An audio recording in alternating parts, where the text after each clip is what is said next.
సుమన్ టీవీలో మీ business promotions కోసం ఈ కింది నెంబర్ను సంప్రదించగలరు.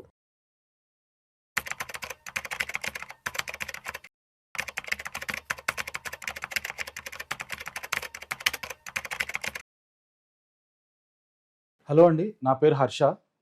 2025 దివాళీ సందర్భంగా వెంచురా సెక్యూరిటీస్ వాళ్ళు రాబోయే కాలంలో వాళ్ళకి నచ్చిన 8 బెస్ట్ స్టాక్స్ని దివాళీ సందర్భంగా మనకి చెప్పడం జరిగిందండి. ఒక రిపోర్ట్తో మనకి ఇచ్చారండి. సో ఈ స్టాక్స్ మనం చూసినట్లయితే ఫస్ట్ వాళ్ళు ఇచ్చింది అంబుజా సిమెంట్స్ అండి. అంబుజా సిమెంట్స్ ఇండియాలో అల్ట్రాటెక్ తర్వాత సెకండ్ బిగ్గెస్ట్ ప్లేయర్ అండి సిమెంట్ స్పేస్లో. ఇది అదాని వాళ్ళు 2022లో అక్వైర్ చేసుకోవడం కూడా జరిగింది. అయితే వాళ్ళు చాలా ర్యాపిడ్ ఎక్స్పాన్షన్ చేస్తున్నారు దీంట్లో. అంబుజా సిమెంట్స్లో వాళ్ళు పెట్టిన కేపెక్స్ రాబోయే కాలంలో రాబోయే రెవెన్యూస్ ప్రకారం ప్రస్తుతం ఒక 33,160 crores ఉంటే అది 56,000 crores వరకు వెళ్ళడానికి FY28 కల్లా రెవెన్యూ ఆల్మోస్ట్ ఒక 80% పెరగడానికి స్కోప్ అయితే కనిపిస్తుంది.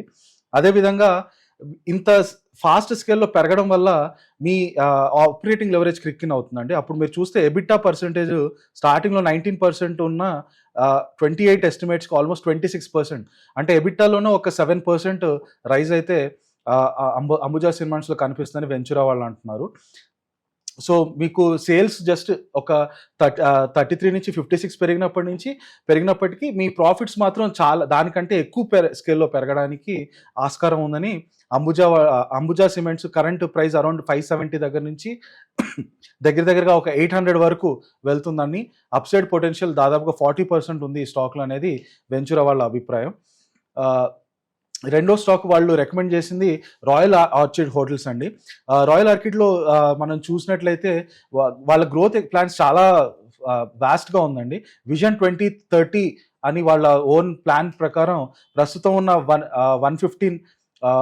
115 హోటల్స్ నుంచి దాదాపుగా 345 హోటల్స్కి పెంచాలని రాయల్ ఆర్కిడ్ ఒక అంబిషియస్ ప్లాన్ అండి. అందుకే మీరు వాళ్ళ రెవెన్యూస్ చూసినట్లయితే డబుల్ చూపిస్తున్నారండి. కరెంట్గా 300 crores నుంచి 600+ crores in span of 4 to 5 years అండి. ఇంత ర్యాపిడ్ గ్రోత్ ఉన్నప్పుడు ఖచ్చితంగా స్టాక్ ప్రైస్లో మూవ్మెంట్ ఉంటుందని, అందువలన ప్రస్తుతం స్టాక్ ప్రైస్ 500 నుంచి 700కి వెళ్ళడానికి, అంటే దాదాపుగా ఇక్కడ కూడా అనదర్ 40% దాకా అప్సైడ్ ఉన్నట్టు వెంచురా వాళ్ళు చూస్తున్నారండి. మీరు ఇంకోటి గుర్తుపెట్టుకోవాల్సింది ఏంటంటే ఇండియాలో ట్రావెల్ అండ్ టూరిజం బాగా పికప్ అవుతున్న టైంలో, అంటే బిజినెస్ పరంగా కాను ఈవెన్ అదర్వైజ్ కాకుండా కూడా ట్రావెల్స్ హోటల్లో స్టే చేయడం అన్నీ పెరగడం వల్ల వీళ్ళకి ఇంత గ్రోత్ కనిపిస్తుంది అనేది మనకి ఫండమెంటల్ డ్రైవర్గా కనిపిస్తుంది ఇక్కడ. నెక్స్ట్ మనం వచ్చిన స్టాక్ వచ్చి అదాని గ్రీన్ ఎనర్జీ అండి.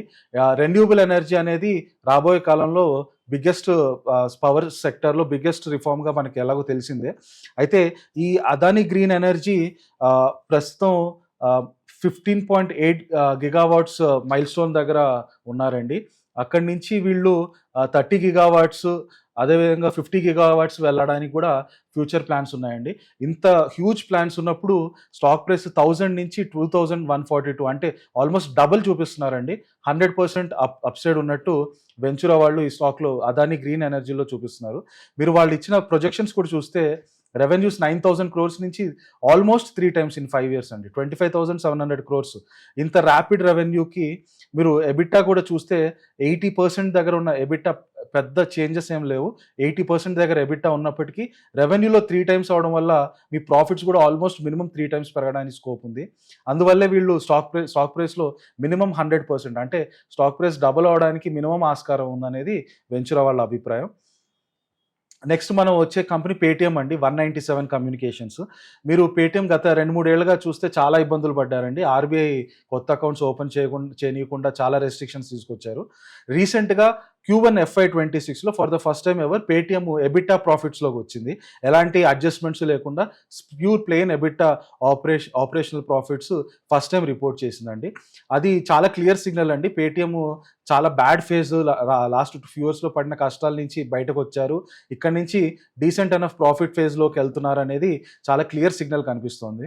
దీనికి కారణం కూడా వాళ్ళు విపరీతంగా ఏఐని వాళ్ళ కోర్ ఆపరేషన్స్లో ఇంటిగ్రేట్ చేయడం, సౌండ్ బాక్స్లో కూడా ఏఐని తీసుకొచ్చి అందరికీ చాలా ఈజీగా అర్థమయ్యే విధంగా ఆ ఏఐ బాక్స్ని డిజైన్ చేయడం, ఆ సౌండ్ బాక్స్ని డిజైన్ చేయడం, అది అడాప్షన్ కూడా బాగా పెరిగి వాటి నుంచి సబ్స్క్రిప్షన్ రెవెన్యూస్ కూడా బాగా రావడం, ఆ రకంగా చూసినట్లయితే పేటిఎం రాబోయే 1 to 2 ఇయర్స్లో ఐపీఓ ప్రైస్ ఏదైతే ఉందో 2000 ఐపీఓ ప్రైస్ ఏదైతే ఉందో మళ్ళీ బ్యాక్ టు ఆ 2000కి వస్తుంది అనేది వెంచురా ఒక అభిప్రాయం. సో 1200 దగ్గర నుంచి 2000 అంటే దగ్గరగా చెప్పాలంటే 2/3 రైజ్ అండి, ఒక 60-70% అప్సైడ్ అయితే మనకి పేటిఎంలో కనిపిస్తుంది అనేది వెంచురా ఒక అభిప్రాయం. నెక్స్ట్ మనకు వచ్చిన స్టాక్ వచ్చి వీమార్ట్ అండి. వీమార్ట్ ఏంటంటే లార్జ్లీ ఇది ఒకప్పుడు చిన్న చిన్న బట్టల షాపులన్నీ అన్ఆర్గనైజ్ సెక్టర్ చాలా ఎక్కువ ఉండేవండి. ఇవన్నీ రీసెంట్గా మీరు చూస్తే జూడియోస్ కానీ, V2 రీటైల్ కానీ, అదేవిధంగా వీమార్ట్ కానీ, ఈవెన్ డీమార్ట్లో కూడా మీరు అపారెల్ సెగ్మెంట్స్ కానీ, సో ఇవన్నీ అన్ఆర్గనైజ్ సెక్టర్ నుంచి ఆర్గనైజ్ సెక్టర్ షిఫ్ట్ అవుతుందండి. ఈ ఆర్గనైజ్ సెక్టర్ షిఫ్టింగ్లోనే వీమార్ట్ చాలా మార్కెట్ షేర్ గ్రాప్ చేయాలని చూస్తున్నారు. సో ట్రెంట్ ఎవరైతే జూడియో నడుపుతారో, అదేవిధంగా V2 రీటైల్ ఎవరైతే నడుపుతారో వాళ్ళకి కంపీటింగ్గా వీమార్ట్ కూడా స్టార్ట్ చేశారండి. వీళ్ళందరూ కూడా Tier 1 సిటీస్ కాకుండా Tier 2, Tier 3, Tier 4, Tier 5 సిటీస్లో ఎక్కువ ఫోకస్ పెట్టి అక్కడ మ్యాక్సిమం మార్కెట్ షేర్ గ్రాప్ చేయాలని చూస్తున్నారు. అందువల్ల వీళ్ళు రెవెన్యూస్ మీరు చూస్తే 2800 crores నుంచి 5000 crores, అంటే ఆల్మోస్ట్ డబుల్ అవుతుందనేది వెంచురా ఒక అభిప్రాయం. అండ్ ఇంత డబుల్ అయినప్పుడు ఎబిట్టా కూడా మీరు చూస్తే ఫిక్స్డ్ కాస్ట్ తగ్గిపోవడం వల్ల 8% నుంచి 12%, 50% రైజ్ ఇన్ ఎబిట్టా అవ్వడం, ఈ రెండింటి కారణాల వల్ల స్టాక్ ప్రైస్ ప్రస్తుతం 850 నుంచి అట్లీస్ట్ 1050, అంటే మినిమం 25% అప్సైడ్ ఉంది వీమార్ట్లో ఈ గ్రోత్ డ్రైవర్స్ వల్ల అనేది వెంచురా ఒక అభిప్రాయం. నెక్స్ట్ మనం వచ్చే కంపెనీ వచ్చి క్యాప్రీ గ్లోబల్ అండి. ఇది రకరకాల లోన్స్, ఇది ఒక ఎన్బిఎఫ్సి అండి. Gold loans, housing loans, at the same time చిన్న వ్యాపారులకి ఎంఎస్ఎంఈ లోన్స్ ఇవన్నీ ఇస్తారు. గోల్డ్ లోన్స్లో మీరు చూసినట్లయితే గోల్డ్ ప్రైస్ విపరీతంగా పెరగడం వలన చాలా మంది వాళ్ళ గోల్డ్ని తాకట్టు పెట్టి దాంట్లో నుంచి లోన్స్ తీసుకోవడానికి ఆస్కారం ఎక్కువ ఉంది. ఎందుకంటే గోల్డ్ ప్రైస్ ఒకప్పుడు 70,000 ఉన్నప్పుడు మీరు 10 గ్రాములు తాకట్టు పెడితే మీకు ఒక 50,000 వరకు వడ్డీ అప్పు వచ్చేది. అదే ఇప్పుడు ఈరోజు గోల్డ్ ప్రైస్ 1,20,000, 1,30,000 అవడం వల్ల మీరు అది తాకట్టు పెడితే దాదాపుగా ₹1,00,000 మీకు లోన్ రావడానికి ఆస్కారం ఉండడం వల్ల క్యాప్రీ గ్లోబల్కి future growth potential gold loans నుంచి చాలా స్ట్రాంగ్గా ఉందని వెంచురా ఒక అభిప్రాయం. కరెంట్ 190 ప్రైస్ నుంచి దగ్గరగా 274, అంటే ఆల్మోస్ట్ 45-50% అప్సైడ్ పొటెన్షియల్ వీళ్ళకి క్యాప్రీ గ్లోబల్లో కనిపిస్తుంది. మీరు రెవెన్యూస్, వీళ్ళ నెట్ ఇంట్రెస్ట్ ఇన్కమ్ కూడా చూస్తే 987 crores నుంచి 3,211 crores. Margins, net interest margin almost 9%, which is a very good margin అండి ఇన్ దిస్ సెగ్మెంట్. అంత గుడ్ మార్జిన్స్తో వీళ్ళ నెట్ ఇంట్రెస్ట్ ఇన్కమ్ ట్రిపుల్ అవుతుందని అనేది చాలా మంచి సైన్స్ అండి. వీళ్ళ ప్రొజెక్షన్స్ కనుక నిజమైతే 45% అప్సైడ్ రావడం చాలా సులువుగా జరిగిపోతుంది క్యాప్రీ గ్లోబల్కి. అదే నెక్స్ట్ స్టాక్ మనం వస్తే హిందుస్థాన్ కన్స్ట్రక్షన్ కంపెనీస్ అండి. గత 4 ఇయర్స్గా ఎస్పెషలీ పోస్ట్ కోవిడ్ గవర్నమెంట్ క్యాపెక్స్ని విపరీతంగా పెంచింది. రాబోయే కాలంలో ప్రైవేట్ క్యాపెక్స్ కూడా చాలా ఉండబోతోంది.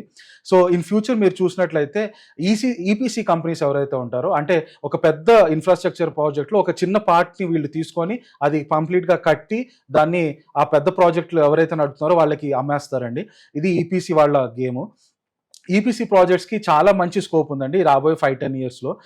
ఈ కంపెనీ మీరు చూసినట్లయితే 7,000 crores నుంచి రెవెన్యూ కేవలం 8,500 అవుతుంది. ఎందుకంటే వీళ్ళు లాస్ట్ 1 yearలో వీళ్ళ స్ట్రాటజీ చేంజ్ చేశారండి. వీళ్ళకి ఎక్కడెక్కడైతే మార్జిన్స్ తక్కువ వస్తున్నాయో అలాంటి ప్రాజెక్ట్స్ని ఎగ్జిట్ అయిపోయి కేవలం హై మార్జిన్స్ వచ్చే ప్రాజెక్ట్స్ మాత్రమే ఇన్వెస్ట్ చేయాలని చూస్తున్నారు.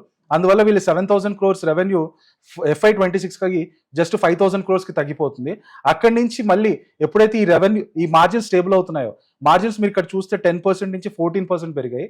ఆ 14% మార్జిన్స్ అదే లెవెల్లో ఉంచి రెవెన్యూస్ని 5,000 crores నుంచి 8,500 crores, అంటే దాదాపు 60% పెంచడం. సో దీనివల్ల వీళ్ళకి డెఫినెట్గా ఫ్యూచర్లో మంచి ప్రాఫిట్స్ రావడానికి స్కోప్ ఉందని అనేది చాలా క్లియర్గా కనిపిస్తుంది ఈ నంబర్స్ ప్రకారం. అందువల్ల వీళ్ళ స్టాక్ ప్రైస్ ప్రస్తుతం 29 రూపీస్ నుంచి 64, అంటే ఇది కూడా ఆల్మోస్ట్ డబుల్ అండి. 120% అప్సైడ్ ఉందనేది వెంచురా వాళ్ళ అభిప్రాయం హిందుస్థాన్ కన్స్ట్రక్షన్ కంపెనీలో. ఫైనల్గా మనం వెంచురా వాళ్ళు ఇచ్చిన స్టాక్ రికమెండేషన్ వచ్చి తారిల్ అండి, transformers and rectifiers India limited. మీరు రీసెంట్గా చూస్తున్న ఏఐ బూమ్ వల్ల డేటా సెంటర్స్ అనేవి చాలా విపరీతంగా క్యాపెక్స్ చేయాల్సిన అవసరం ఉంది. ఈ డేటా సెంటర్స్ ఏఐ ఇవన్నీ లార్జ్ స్కేల్లో నడవాలంటే వాటికి చాలా ఎలక్ట్రిసిటీ అవసరం. సో ఇండియాలో ప్రస్తుతం ఉన్న 480 GW కెపాసిటీ సరిపోదండి. 2030కి గవర్నమెంట్ టార్గెట్ మనకున్న ప్రస్తుత కరెంట్ జనరేషన్ డబల్ అవ్వాలి, అంటే 900 గిగావాట్స్ చేరాలి. అంత పెద్ద రేంజ్లో ఎలక్ట్రిసిటీ ప్రొడక్షన్ డబుల్ అయినప్పుడు ట్రాన్స్ఫార్మర్స్ ఒక డిమాండ్ కూడా ఆల్మోస్ట్ మినిమం డబుల్ అవుతుందండి. So transformers and rectifiers India limited ఈ డబులింగ్ పొటెన్షియల్ని చాలా డెఫినెట్గా బాగా లెవరేజ్ చేసుకోవచ్చు. అందువల్ల మీరు చూసినట్లయితే వీళ్ళ రెవెన్యూస్ 1200 crores నుంచి నియర్లీ 5 times FY 28కి, అంటే 5 yearsలో 5 times రెవెన్యూ పొటెన్షియల్ జంప్ అయ్యేలా కనిపిస్తోంది. అండ్ ఎబిటా మార్జిన్ కూడా మీరు చూస్తే డబుల్ అయిపోతుందండి, 10% నుంచి 20%. అంటే వీళ్ళు 1300 బిజినెస్ చేసినప్పుడు జస్ట్ 10%, అంటే 130 crores లాభం. కానీ 7000 crores బిజినెస్ చేసినప్పుడు దాంట్లో ఆల్మోస్ట్ 20%, అంటే 1400 కోట్ల లాభం. అంటే మీ ప్రాఫిట్స్ ఆల్మోస్ట్ 10 times పెరిగేలా వెంచూరా వాళ్ళు చూస్తున్నారు. సో అందుకని వీళ్ళు transformers and rectifiers stock price current around 500-490 దగ్గర నుంచి 750, అంటే మినిమం 50% అప్సైడ్ పొటెన్షియల్ అయితే వెంచూరాకి కనిపిస్తుందండి. సో ఇవి వెంచూరా వాళ్ళ ఇచ్చిన stock recommendations for Diwali muhurat. అయితే మీరు ఇక్కడ గుర్తుపెట్టుకోవాల్సింది ఏంటంటే ఈ బేసిస్ పూర్తిగా కూడా వెంచూరా వాళ్ళ ఓన్ రీసెర్చ్ నుంచి చేశారు. కానీ ఈ వాళ్ళ రీసెర్చ్ కరెక్టా కాదా, దాని మీద మీకు ఇంకేమైనా స్ట్రాంగ్ ఫ్యాక్టర్స్ కనిపిస్తున్నాయా లేదా రిస్క్స్ కనిపిస్తున్నాయా అనేది మీరు ఈ కంపెనీస్ ఒక యాన్యువల్ రిపోర్ట్స్, కాన్ కాల్స్ చదివి మీ సొంత అనాలిసిస్ బేసిస్ మీద ఈ స్టాక్స్లో మీరు ఇన్వెస్ట్ చేయొచ్చు. అయితే ఈ వీళ్ళు రికమెండ్ చేసిన స్టాక్స్ మీకు ఒక డైరెక్షన్ అయితే ఇస్తుంది. ఆ డైరెక్షన్లో నుంచి మీరు వెళ్ళి మీ ఓన్ ఫండమెంటల్ అనాలిసిస్, ఆ కంపెనీ యాన్యువల్ రిపోర్ట్స్, కాన్ కాల్స్ చూసి ఈ స్టాక్స్లో మీరు ఇన్వెస్ట్ చేయాలా లేదా అనేది డిసైడ్ చేసుకోవచ్చు. Thank you so much for watching the video.